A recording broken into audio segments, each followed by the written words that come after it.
네, 계속해서 우리 그리스도인의 재물관 시리즈 설교 우리 세 번째 시간인데요. 오늘은 우리 잠언 30장 우리 7절부터 우리 9절 말씀을 중심으로 우리 재물과 영적 성숙, 우리 돈이 많고 적은 것과 영적으로 성숙한 여부와 어떤 관계가 있는가?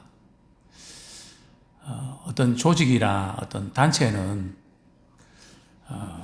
돈이 있으면 힘도 있고 또 이렇게 모든 것을 결정하는데 영향을 많이 미치는 것을 보게 됩니다. 이게 세상뿐만 아니라 또 우리 교회 내에서도 또 교단 내에서도 물론 이렇게 물질인 분들은 물질로 섬길 수 있죠. 그게 나쁘다는 거 아닙니다. 그죠? 그러나 이게 물질이 영향을 미치는데 너무 크게 작용될 때, 저는 이제 작은 교회 목사님들과 많이 이야기하잖아요. 많은 이야기를 듣습니다. 우리 같이 개척교회하고 월세 못 내서 늘 그냥 낼 때가 되면 쫓기고, 이런 분들 경우는 돈에 대해서 뭔가 조금 이야기할 때 굉장히 민감하게 또 마음이 상하고 참 씁쓸해하다는 이야기를 많이 합니다. 저는 이제 목회하면서 이런 부분들을 제가 많이 겪어왔기 때문에 어쨌든 우리가 어떤 분들은 은사로 섬길 수 있다면 그것도 귀한 일이고, 또 물질로 우리 섬길 수 있다면 그것도 귀한 일이고, 기도로 섬길 수 있다면 그것도 귀한 일이고, 전혀 그 부분에서 영향받지 않고 각자 주신 믿음의 분량대로 그런 분들이 소외당하지 않도록 하려고 애를 썼는데 좀 어떻게 또 느껴졌는지는 모르겠습니다. 그러나 그것이 이제 성경적이니까요. 그래서 우리가 이 재물과 영적 성숙의 관계에 대해서 조금 먼저 이렇게 문제를 몇 가지 제기하고 싶은 것은, 부는 축복이고 가난은 저주인가 하는 이 등식, 그죠? 그게 맞나요? 부는 축복이고 가난은 저주인가요? 어떻게 보면 맞는 것 같기도 하고 어떻게 보면 아닌 것 같기도 하고 그런 면들이 있을 겁니다. 그런데 이렇게 등식이 성립하는 것은 아니라는 거죠. 또 이렇게 부와 영적 성숙, 신앙의 관계 보면 말이죠. 성경에는 네 가지 케이스가 다 있는 것 같아요. 첫 번째 케이스는 영적인 축복을 받은 분들 가운데 부가 이렇게 따르는 그분도 있고요. 또 어떤 분들은 영적으로 이렇게 성숙하지 못해서, 그래서 또 물질적으로도 참 많이 힘들게 또 살아가는 분들도 있는 것 같고요. 또 어떤 분들은 부는 있는데 영적으로는 성숙하지 못한, 또 반면에 부는 없는데 돈은 없는데 참 영적으로는 본받을 것이 많은 그런 분들도 보게 됩니다. 또 우리 이제 세 번째 우리 케이스는 말이죠. 좀 이제 또 부와 영적인 면들이 이렇게 또 반대로 가는 그런 케이스도 있고 같이 가는 케이스도 있고, 이렇게 해서 우리가 다양한 그런 부분을 보게 되는데, 또한 이제 이 부와 이 영적 성숙에 있어서 제가 지난번에 말씀드렸지만은 이 물질 문제는 일반 은총일까요? 특별 은총일까요? 이걸 먼저 규정을 해야 되거든요. 근데 우리가 자꾸 물질 문제를 특별 은총으로 자꾸 적용을 시키는 경향이 있단 말이죠. 목회자부터. 경제적으로 너무 이렇게 어렵고 힘들면 내가 이 길을 바로 선택했는가?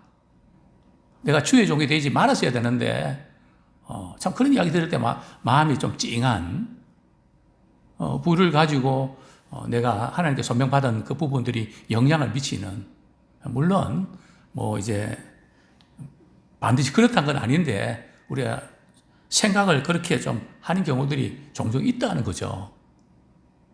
그래서 또 이제 제가 전도 시절 때 학교에 가면 저녁 시간 되면 뒷산에서 우리 전도사님들이 막 울부짖으며 기도하거든요. 그분들은 서울대도 나오고 학벌도 좋고 잘 나갈 수 있는 분들인데 그 무슨 기도를 하는가 이렇게 들어보면 물질 기도를 한단 말이죠. 그러니까 그 순간 제가 화가 납니다. 저렇게 좋은 그런 자원들을 우리 확보하고 진리 위해서 담대해지고 그죠? 그래야 되는데 물질 문제를 가지고 그렇게 눈물로 한바가 기도하는 모습 볼 때 이건 아닌 것 같은데 그런 안타까움들을 이렇게 많이 겪게 됩니다. 어쨌든 이 물질 부분은 이제 일반 은총이죠. 뭐 신앙생활 안 해도 부자들 많잖아요. 또 다른 종교를 갖고 있으면서도 갑부들도 있고 많잖아요. 그죠? 물론 제가 그런 말씀 드렸습니다. 공집합이 있다고요. 특별은총과 일반은총 영역이 이렇게 겹치는 부분이 있다는 말씀 드렸습니다. 왜냐하면 먼저 그의 나라와 의를 구하는 그 일에 우리가 헌신되어질 때 하나님께서 이 모든 거 더해 주시겠다 약속하셨잖아요. 그죠? 그 세계가 분명히 있거든요. 하나님 기뻐하시는 그 일을 위해서 내가 섬기 헌신했더니 하나님께서 이렇게 복을 주셨습니다. 맞습니다. 근데 성경에서 이 복은 말이죠. 일률적이지 않다는 거예요. 그죠? 개인적으로 다르다는 겁니다. 그래서 이거를 이제 공식적으로 적용할 수 없다는 거죠. 각각 다르기 때문에 어떤 분들은 그저 가난한 그 자체가 복이 될 수 있고요. 또 어떤 사람들은 물질적인 부유함을 가지고도 뭐 신앙이 떨어지거나 그렇지 않고 믿음을 잘 유지하면서 영적으로 성숙한 모습들도 많이 봅니다. 그래서 오늘은 제가 두 가지 좀 말씀을 드리고 싶은데요. 재물과 영적인 어떤 성숙에 대해서 조금 우리가 신경을 써야 될 그런 부분들하고 두 번째로는 지금은 청빈과 청부인데요. 이렇게 가난해야 된다고 하는 그 생각들은 거의 없을 겁니다. 그죠? 이제는 부를 가지면서도 영적으로 성숙해질 수 있는 그 길이 뭔가 아마 그 부분에 초점 맞추는 것이 맞는 것 같습니다. 자, 먼저 이렇게 서론적으로 이 부분을 좀 정리하면 부와 가난을 말이죠. 그 사람의 신앙 인격과 신앙의 척도로 생각해서는 안 된다는 거죠. 부가 있고 없고 따라서 우리가 신앙의 척도로 생각하면 안 되고요. 그 다음에 재물이 많고 적음보다 영적인 성숙 여하가 결정되는 것은 아니다. 그럼 뭐냐? 그죠? 부가 많고 적고 문제가 아니라 재물을 대하는 태도입니다. 그래서 그런 말 있잖아요. 돈을 먹어보듯이 하라고. 그죠? 그 태도. 그리고 돈을 하나님 주실 때에 그 돈을 어떻게 관리하는가. 또 세 번째는 돈을 어떤 용도에 주로 많이 쓰고 있는가. 비율적으로 말이죠. 우리가 생활 필요한 거 다 써야 되고 아이들 교육비 다 이렇게 하는데 비율에 있어서 우리가 어떻게 사용하고 있는가. 거기에 따라서 영적인 성숙도가 달라질 수 있다는 거죠. 자, 첫 번째로 재물과 우리 영적 성숙. 존 칼빈은 말이죠. 이렇게 말했습니다. 부에 대한 그런 자신의 견해를 이야기했는데요. 가난한 바보보다 부자가 되는 것이 훨씬 위험한 일이다. 다시 한번요. 가난한 바보보다 부자가 되는 것이 훨씬 위험한 일이다. 뭐가 위험하다고요? 가난한 바보하고 부자 되는 거하고 비교하면 부자 되는 것이 훨씬 위험하다는 겁니다. 그러니까 우리는 물질이 부족할 때 우리가 하나님 물질 채워주세요. 우리가 기도하게 되는데요. 사실 이건 못지않게 말이죠. 부가 들어올 때에 정말 우리가 잘해야 되거든요. 부가 들어올 때의 기도를 더 많이 해야 됩니다. 왜냐하면 부는 항상 우리에게 시험을 이렇게 주는 그런 요소가 있거든요. 생각지 않게 말이죠. 뭐가 이렇게 들어올 때 그때 우리가 대박이다 하고 말이 좋아만 할 것이 아니라 야, 이거 정말 잘해야 되겠다. 나도 모르게 교만해지거나 하나님을 잊어버리거나, 그래서 우리는 부가 들어올 때에 더 기도 많이 하고 더 우리 자신을 주님께로 가까이 밀착시키게 됩니다. 그러면서 이렇게 또 계속 이야기합니다. 그리고 자신이 시험받고 있다는 사실을 인식이 됩니다. 부가 딱 들어오는 순간에 하나님께서는 그 불을 가지고 우리를 시험하시거든요. 달아보신단 말이죠. 우리는 자꾸 기도해서 응답받으면 끝났다고 생각 아니에요. 출애굽에 보면 말이죠. 이스라엘 백성이 오망불평하면 하나님 필요한 거 다 주시잖아요.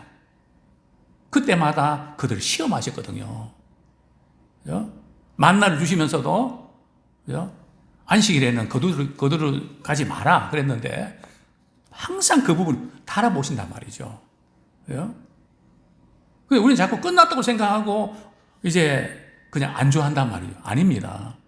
하나님께 은혜를 주실 때는 하나님 더 잘 섬기는 기회로 삼아야지. 정신 바짝 차리고 그렇게 가야지.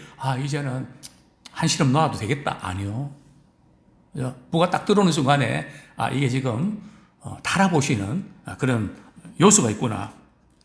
그래서 우리는 부를 소유하면 기뻐하기 전에 기도해야 된다는 거 우리 꼭 기억하면 좋겠습니다. 어떻게 해요? 하나님이 원하시는 대로 물질을 사용해야 되는데 이게 만만치 않거든요. 하나님이 원하시는 대로 우리 사용하기보다는 내가 원하는 대로 사용하는 너무 우리가 익숙해져 있어서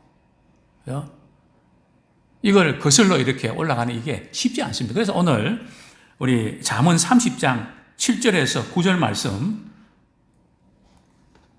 잘 보이는지 모르겠는데요. 앞부분만 제가 읽어드리겠습니다. 내가 두 가지 일을 주께 구하였사오니, 이렇게 두 가지 일을 구했다 그랬는데 이 두 가지 일이 뭘까요?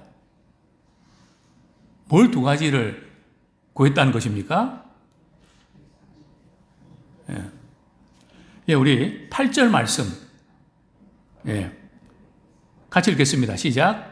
곧 헛된 것과 거짓말을 내게서 멀리 하옵시며 나를 가난하게도 마옵시고 부하게도 마옵시고 오직 필요한 양식으로 나를 먹이시옵소서. 이제 솔로몬이 말이죠. 부의 문제에 대해서 기도하는데 두 가지를 하나님께 기도하는데 첫 번째가 뭘까요? 하나는 뭐죠? 헛된 것과 거짓말을 내게서 멀리 하게 하옵소서. 이게 첫 번째죠. 그죠? 헛된 것과 거짓말을 내게서 멀리 하게 해 주십시오. 그죠? 그 다음 두 번째는 말이죠. 나를 가난하게도 마옵시고 부하게도 마옵소서. 이 두 가지를 이제 기도했다는 거죠. 자, 그러면 첫 번째 말이죠. 헛된 것과 거짓말을 하지 않도록 해달라는 기도는 뭘까요? 구체적으로 뭔지에 대해서는 밝히고 있지 않습니다. 그죠? 그러나 우리가 추론할 수 있는 것은 어떤 상황을 말이죠. 모면하기 위해서 거짓말을 하지 않게 해달라는 겁니다. 우리는 약해서 어떤 상황을 이렇게 능목하기 위해서 거짓말을 하게 되는 그런 연약함이 있거든요. 그렇게 해서 하지 않게 달라. 두 번째는 말이죠. 가난하게도 마옵시고 부하게도 마옵소서. 우리 앞에 부분은 아멘인데, 그죠? 가난하게도 마옵시고 부유하게도 마옵소서 할 때 아멘 할 수 있나요? 근데 지금 솔로몬은 말이죠. 부하게도 마옵시고, 그죠? 아굴의 자문이죠. 아굴의 자문인데, 부하게도 가난하게도 마옵시고, 부하게도 마옵소서 했단 말이죠. 왜요? 가난하게 되면 뭐 할까봐요? 그냥 먹고 살아야 되니까 도둑질 할까봐. 그 다음에, 부하게도 마옵소서 하는 이유가 뭘까요? 우리 하나님의 이름을 욕되게 할까? 그죠? 또 하나님의 이름을 잊어버릴까봐. 물질 들어가면 하나님을 잊어버리기가 쉽거든요. 어? 항상 이 지금 그래서 이제 이 뭔가 잘 되고 뭐가 돈이 들어오고 이러면 이제 그런 그 유혹들을 우리가 받게 되죠. 그래서 이런 문제를 위해서 우리가 하나님 이름을 더럽힐까봐 이렇게 기도하는 모습들을 보게 되는데요. 하나님은 돈으로 우리를 시험하십니다. 왜냐하면 돈은 우리 인생에서 가장 중요한 부분이기 때문에 그렇습니다. 모든 것이 돈으로 돌아가는 사회가 자본주의잖아요. 뭐 돈 없이는 뭐 할 수 있나요? 모든 것이 돈으로 움직이기 때문에 성경에 보면 말이죠. 지옥과 천국이라는 단어가 많을까요? 돈이라는 단어가 많을까요?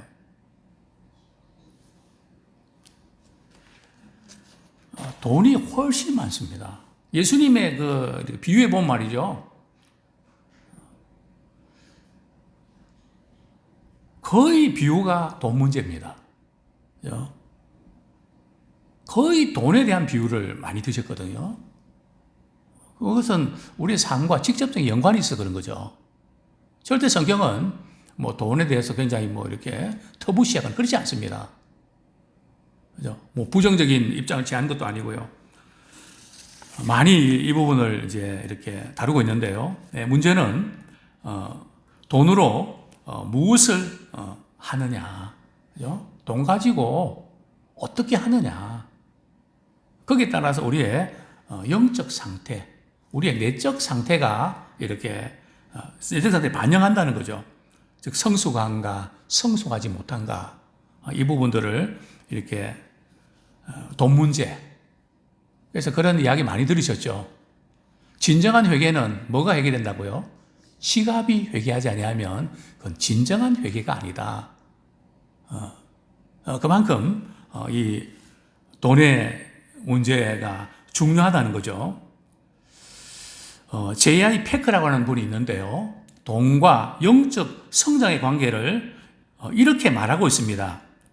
그 사람이 돈을 얼마나 많이 소유하고 있는가, 그것이 중요한 것이 아니라 돈을 어떤 관점에서 보는가, 거기에 따라서 영적 상태를 알 수 있다는 거죠. 돈을 뭐같이 보느냐, 이에 따라서 달라진다는 거죠. 그러면 이제 몇 가지 우리가 돈과 영적 성숙의 관계에 대해서 몇 가지 살펴보겠는데요. 첫 번째, 돈은 우리의 삶과 삶의 중심과 초점이 될 수 있습니다. 우리는 돈에 초점을 맞출 수 있거든요. 우리 지금 젊은 우리 자녀들과 젊은 분들이 일주일을 살아가면서 온통 어디에 빠져 있습니까? 돈 버는데, 모든 것이 이제 돈으로 돌아가니까 이제 거기에 삶의 초점을 맞추며 살아간다는 거죠. 그것은 결국 돈이 지금 우상이 되고 있다는 거거든요. 오늘 현대인에게서 이 돈이 우상이 되고 있는, 근데 본인은 그걸 우상이라고 생각 안 하고 당연하다고 생각하고 남들이 다 그러니까요. 그러나 성경적으로 우리가 보면 거의가 아니라 그저 우상으로 둔갑해버리는 그것을 우리는 보게 됩니다. 참 돈이 많이 가지면 힘이 들어가거든요. 그죠? 무슨 결정할 때 영향을 미칠 수 있잖아요. 그죠? 뭐 이것 하는데 아무 교회는 얼마 내놓을 수 있습니까? 이렇게 이야기하고 우리는 얼마 낼 수 있습니다. 얼마 낼 수 있습니다. 이렇게 하다가 지금 우리 주위에 강남의 큰 교회 한 분이 목회자로서 결국은 장로님들이 말이죠. 왜 우리가 의논도 안 하고 매덕을 내겠다고 하셨습니까? 목사님 그만두십시오. 근데 어떤 교회는 통하거든요. 우리는 매덕 낼게요. 근데 저는 이해 못하는 거 아니지만은 하나님께 드린 헌금을 가지고 목회자가 일방적으로 얼마 내겠다 할 수 있나요? 그래도 되나요?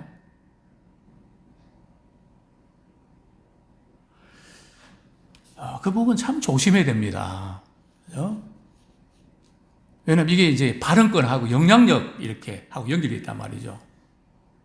그죠? 그 교회 형편에 따라서 또 많이 드릴 수도 있고 적게 드릴 수도 있고 그런 거지. 그죠? 이게 영향력과 어떤 자리와 순서와 뭐 이런 것과 연결되면 그건 안 되는 거죠. 근데 과연 우리가 지금 안 그런가 돌아볼 때 참 많은 고민을 하게 되는데요. 자, 두 번째로 돈은 이상적으로 보일 수 있습니다. 그죠? 돈이 많으면 그냥 힘이 들어가거든요. 밥도 사고 뭐 하면 뭐 힘이 들어가잖아요. 사람 관계도 좋아지고 인정도 받게 되고. 제가 이거 알거든요. 제가 이제 중고등학교 뭐 이럴 때 그냥 뭐 주로 뭐 이런 부분들을 많이 경험했기 때문에 막 사람들이 따르고 그죠? 그 맛이 있단 말이죠. 이 돈이 힘이 있거든요. 그러나 그것은 매우 불완전한 거죠. 사실 그러면 안 되는 건데. 또 세 번째로 돈은 집착이 될 수 있습니다. 돈은 가지면 가질수록 집착하게 되거든요. 나는 돈에 대한 욕심이 없다 그러지만 돈은 가지면 가질수록 집착합니다. 오히려 가지면 가질수록 좀 많기 때문에 여유 있고 좀 그럴 것 같은데 안 그렇다는 거죠. 또 교회를 제가 섬기다 보면 여실히 드러납니다. 안무개부는 좀 이럴 때 좀 이렇게 힘이 되면 참 좋을 텐데 아니거든요. 어떤 분들 같은 경우는 참 이렇게 오히려 교회가 더 힘을 실어드려야 되는데 무리하게 막 이렇게 헌금하고 이런 분들 보면 참 마음이 아프기도 하고 감사하기도 하고. 그러나 교회뿐이겠습니까? 우리 하나님 나라 세워가는 일에 있어서도 역시 마찬가지입니다. 그래서 돈은 집착서 본드처럼 말이죠. 이렇게 딱 이렇게 붙잡는 그런 힘이 있다는 거죠. 네 번째로 돈은 근심을 가져옵니다. 돈 많은 사람이 근심이 많을까요? 돈 없는 사람이 근심이 많을까요?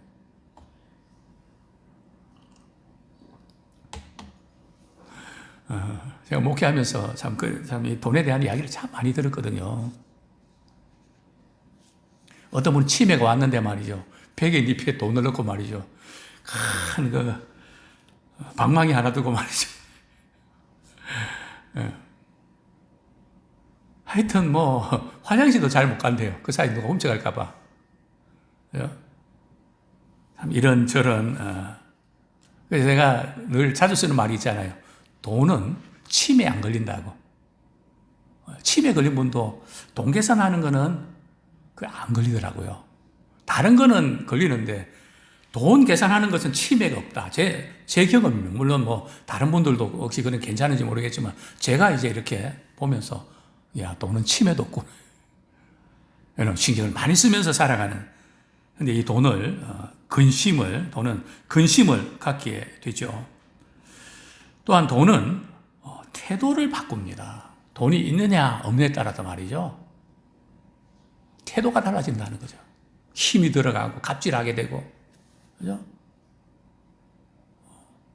왜냐하면 이 돈은 거의 신과 같이 말이죠. 힘을 발휘하죠. 뭐 저도 간혹 이렇게 뭐 이제 그런 도전 받습니다. 때로는 이제 물질적으로 조금 어려울 때에 또 필요한 것이 많을 때에 사실 이번에 우리 캠프 가는 때 참 어려웠거든요. 제가 웬만하면 뭐 이렇게 후원 좀 많이 해달라는 그런 강구 안 하거든요. 제가 설교할 때도 뭐 이렇게 물질에 대한 그런 설교를 거의 없잖아요. 이런 이제 강의할 때, 세미나 할 때 이렇게 집중적으로 하지. 물론 그거를 해야 되는 게 맞는데요. 그죠? 굉장히 참 어려운 그런, 이게 할 수 있을까. 여러 가지 지금 이제 어려운 그런 그 가운데 또 하나님 또 은혜 주셔서 잘 이렇게 맞을 수 있었는데요. 참 돈이 있고 없고에 따라서 이렇게 굉장히 위축도 되고 또 많이 힘이 들기도 하죠. 뭐 신자뿐만 아니라 불신자들도 마찬가지고요. 돈은 태도에 영향을 미칩니다. 그래서 성경에 보면 부유할 때에 교만하지 마라. 마음 높이지 마라. 그죠? 그 말씀을 늘 강조를 많이 하거든요. 재물에 소망 두지 말고 누리게 하시는 하나님께 소망 둬야지. 그죠? 소망을 재물에 두면, 근데 간혹 우리는 필요한데 돈이 있어야 되는데 없으면 그것 때문에 굉장히 허전해하고 그렇게 힘들어하고, 그럴 때마다 너는 내가 없어도 별로 이렇게 힘들어하지 않는데 돈이 부족하면 그렇게 힘들어하니 너는 돈하고 하나님과 어떤 것을 더 섬기니? 참 비교해보면 부끄러울 때가 한두 번이 아닙니다. 그만큼 이 돈의 힘은 강력하죠. 그리고 또 돈 때문에 부자에 대해서 질투하고 말이죠. 막 굉장히 안 좋게 보고, 이제 이런 것은 안 좋은 거죠. 성경은 그렇게 말씀하고 있지 않거든요. 가난한 사람이든 부유한 사람이든 각자 하나님께 주신 은혜 보배 안에서 우리가 귀하게 여겨야지. 어느 계층은 그렇게, 그건 안 좋은 겁니다. 성경은 절대 그렇게 말하고 있지 않거든요. 그래서 우리가 돈은 태도에 영향을 미친다. 자, 그 다음에 이제 우리가 조금 기억해 봐야 될 부분들은 돈은 우리의 우선권을 변화시킵니다. 그죠? 먼저 해야 될 것과 나중에 해야 될 걸 우선권을 바꿔놓는다는 거죠. 우리 예수 믿는 사람들은 먼저 그의 나라와 의를 구해야 되잖아요. 근데 이것은 우리가 생활하면서 어떤 여유와 뭔가 이거 다 갖춰놓고 그 다음에 해야 되는 거로 우리는 착각한단 말이죠. 성경 그렇지 않은데, 제가 지금은요 너무 힘든 상태에서 이거 좀 이 호흡이 넘기고 뭔가 좀 살만하면 믿음 생활 잘할게요. 근데 그렇지 않거든요. 삶이 어렵고 힘들 때 더 주님 잘 섬길 수 있는데 오히려 반대로 간단 말이죠. 뿐만 아니라 우리가 이 물질 부분에 있어서 때로는 잃어볼 때 있고 사기당하고 손해볼 때도 있죠. 그럴 때에 나는 망했다. 그것 때문에 말이죠. 휘둘리시면 안 돼요. 무슨 말인가 하면 우리가 예를 들어서 많은 그 재산적인 피해를 입었다 그러면 그때 그 어떤 돈인데 그런 거를 이렇게 사기당하고 속상하죠. 어떻게 하겠습니까? 저는 그런 경우에 이렇게 조언합니다. 그만큼 영적으로 부유함을 누리십시오. 그죠? 이런 것만 잊지 말고 얻은 것이 있어야죠. 그죠? 슬픔이 있습니까? 고통과 손해가 있습니까? 너무나 힘든 그런 부분도 있습니까? 그것 때문에 아직까지도 힘들어하고 고통스러워 하십니까? 한 번은 어떤 권사님이 많은 돈을 이렇게 떼이고 너무 슬퍼서 눈물로 하소연하는 또 저한테 그런 이야기를 했습니다. 그래서 제가 그랬죠. 권사님, 그 자체는 참 많이 아프고 힘든데요. 그만큼 하나님께 더 매달리시고 영적인 부유함으로 채우십시오. 그러면 하나님의 때가 되면 하나님께 채워주시는 것을 반드시 보실 거예요. 영적인 부유함의 자리로 들어갈 생각 안 하고 잃어버린 거기에 사로잡혀서 영적으로 침체되지 마십시오. 둘 다 잃어버립니다. 막 너무 힘들고 그럴 때 그냥 나는 주님 없이 살 수 없습니다. 주님께 딱 밀착돼서 말이죠. 영적인 부유함의 기회로 바꾸십시오. 그럼 반드시 일어납니다. 그게 성경의 원리 아닙니까? 그렇습니다. 이제 간혹 우리 전도서 말씀을 우리가 전하죠. 나는 모든 것이 헛되니, 그죠? 모든 것이 헛되도다. 이런 말씀을 말이죠. 젊은이들에게 이렇게 하면 말이죠. 요즘 젊은이들이 뭐라 그러는지 아세요? 헛되더라도 한번 실컷 돈을 버리면 좋겠습니다. 그럽니다. 그 이해가 돼요. 이런 헛되는 것을 한번 느껴보고 싶습니다. 충분히 이해가 됩니다. 그런데 이 전도서에 보면 말이죠. 이 물질 부분을 다루면서 어떤 단어가 많이 들어가면 내가 이상하게 돈이 들어갈 때 말이죠. 비율을 한번 가만히 보세요. 전부 다 거기 보면 내가가 많이 들어갑니다. 태도를 바꾼다는 거죠. 주가가 아니라 내가로 바뀐다는 거죠. 그렇습니다. 이제 두 번째로 우리 하나님의 부요의 법칙 좀 몇 가지 오늘 밤샐 뻔했네요. 제가 시간도 안 보고 지금 하나님의 부요의 법칙을 우리가 한번 좀 생각하면 좋겠습니다. 먼저 우리 성경 말씀 우리 잘 아는 부분인데 디모데전서 6장 10절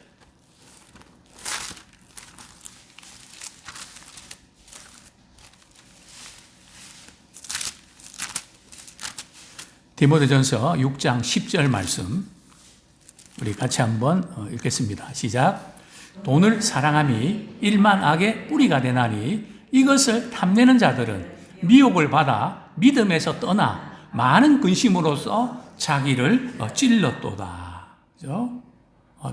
돈 자체가 우리 일만악이 아니고 돈을 어떻게 하는 것이 말이죠? 돈을 사랑하는 것이 일만악의 뿌리가 된다. 그래서 갑자기 부자가 되고 돈에 대해서 욕심을 내는 사람들은 뭘 받는다고요?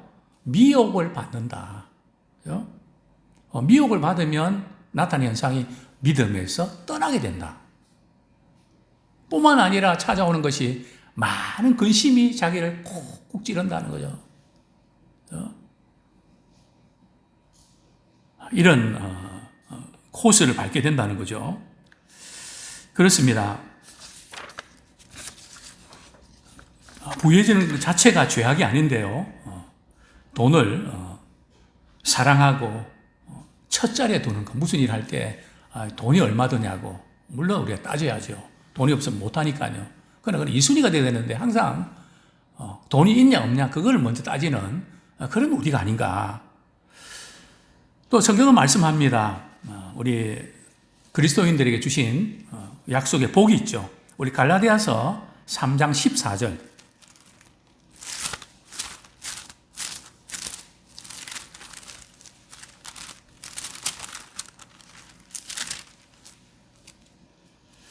'같이 읽겠습니다. 시작. 이는 그리스도 예수 안에서 아브라함의 복이 이방인에게 미치게 하고 또 우리로 하여금 믿음으로 말미암아 성령의 약속을 받게 하려 함이라. 그죠? 이 아브라함의 복이 이방인에게 미치는 분명히 아브라함이 받았던 그런 또 그 복이 우리 믿음의 사람들에게 또 임하는 것을 우리는 보게 됩니다. 또 우리 시편, 우리 112편, 우리 1절부터 우리 3절까지 같이 읽겠습니다. 시편 112편.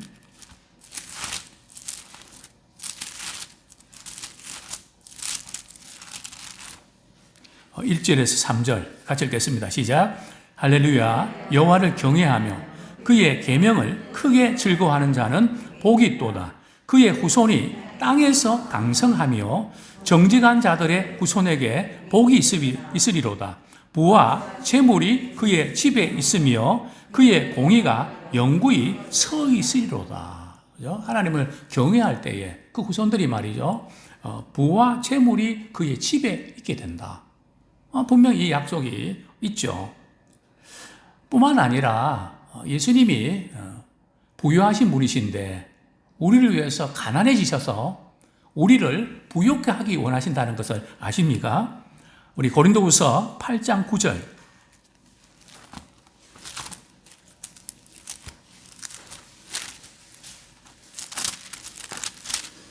8장 9절 같이 읽겠습니다. 시작. 우리 주 예수 그리스도의 은혜를 너희가 알거니와 부유하신 이로써 너희를 위하여 가난하게 되심은 그의 가난함으로 말미암아 너희를 부유하게 하려 하심이라. 그죠? 이제 말씀 한 구절만 읽고 우리 말씀 맺겠습니다. 우리 잠언 22장 4절 말씀.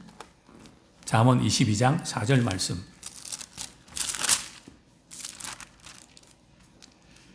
같이 읽겠습니다. 시작. 잠언 22장 4절. 시작. 겸손과 여호와를 경외함의 보상은 재물과 영광과 생명이니라. 그죠? 겸손과 하나님을 경외하는 그런 삶의 보상은 뭐라고요? 재물과 영광과 생명이다. 아무쪼록 우리 하나님의 부유의 법칙을 우리가 따라서 그분을 잘 경외하고 잘 섬기는, 또 우리가 부유에 넘어가지 않으려면 선한 일에 힘쓰는, 나누고 베푸는 일에 힘쓰는 우리 모두가 되기를 소원합니다.